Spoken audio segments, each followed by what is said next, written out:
Hey, good morning, 488 folks. Hope you're all ready for the weekend. It's Friday, so I thought I'd drop this video in for you guys regarding chapter 10. So, this chapter is a little bit light. I think it was a little underwritten, so I'm going to try and add a few things to it for you, all right? So, the topic really is how do we make our strategies happen? How do we get these things to occur? Well, we need good people. He's got that right. The author's got that part right. We need to be surrounded by good people. We need to have good people. Okay?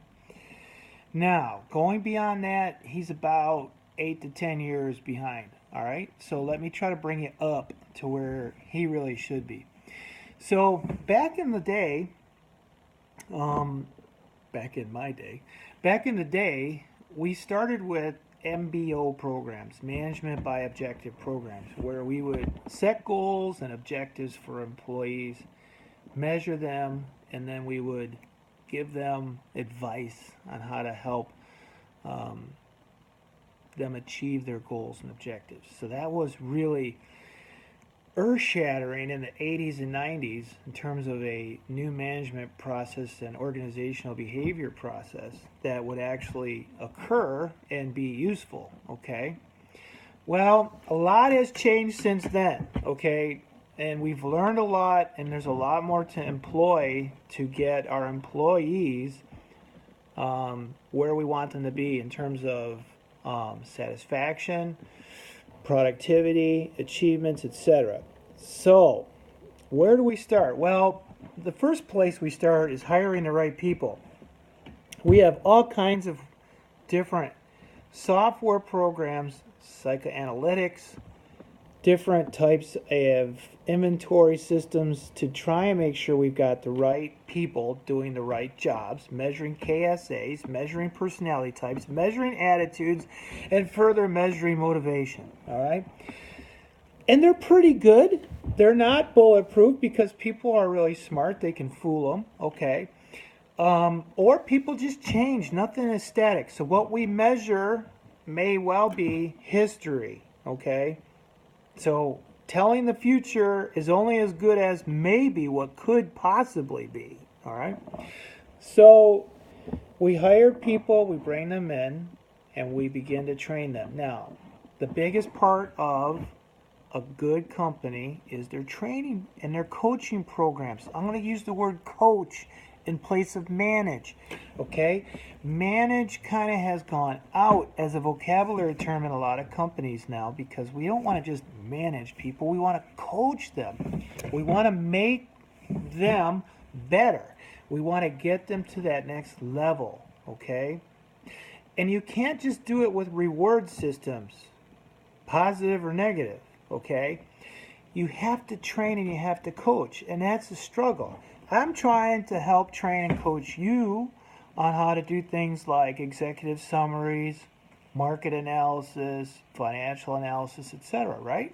So how do I do that? I'm allowing you guys to do multiple attempts, and buddy, it's working out pretty good. I'm very happy with where that's headed right now, okay, comparatively to where I was doing when I first started doing them, all right? So, long story short,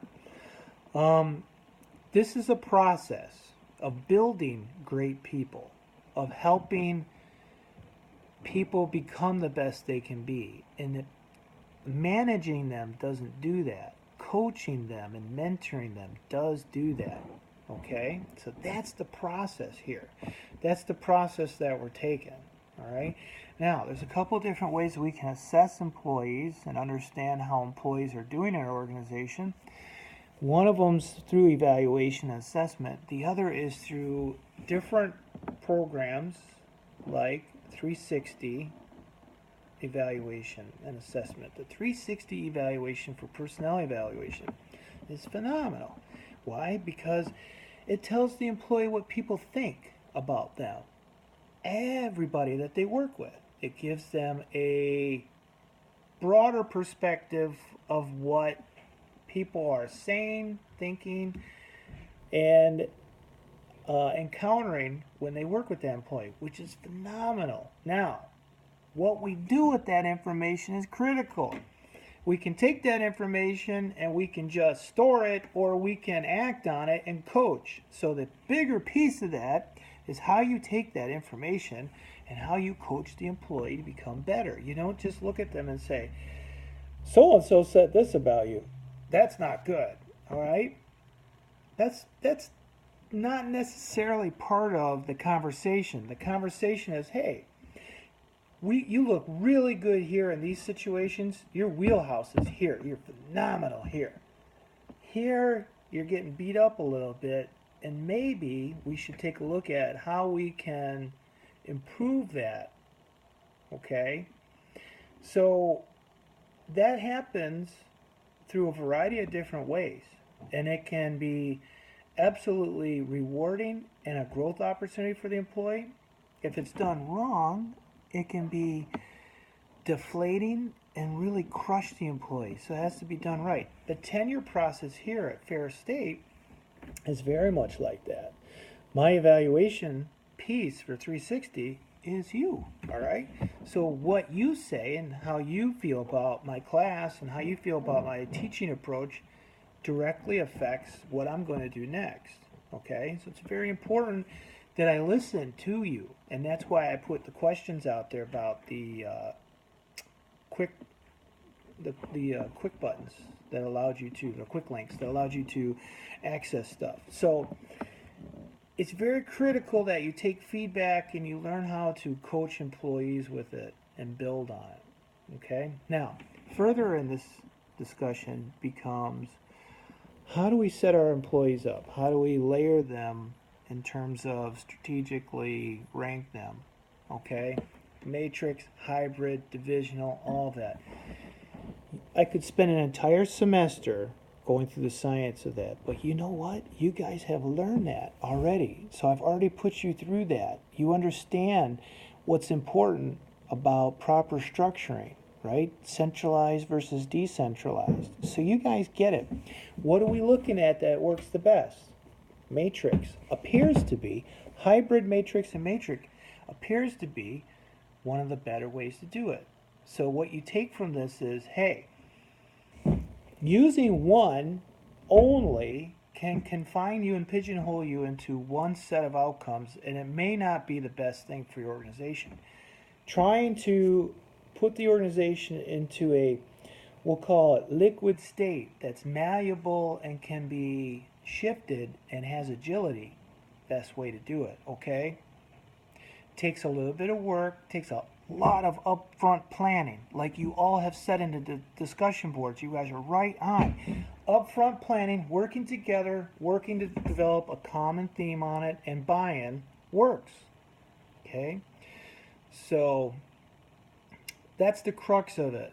When you start pulling together good employees and good training programs and mobility programs, all of you that are coming out of the university here in the next year or two or next semester will probably not be in the same position in 3 years. You want to keep going on and going up and keep reaching for that next rung on the ladder, right?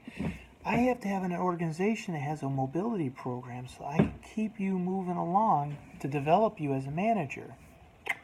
Training, mobility programs, key, okay?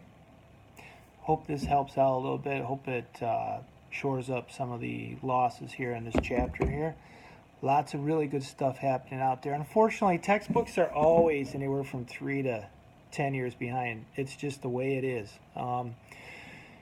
But I don't know if we can get any faster or get things to print that are bleeding edge any quicker. It's just the way it is when you're looking at people putting together these large documents. But I'll try to do the best I can to keep you guys current. All right? Have a great weekend. Talk to you soon.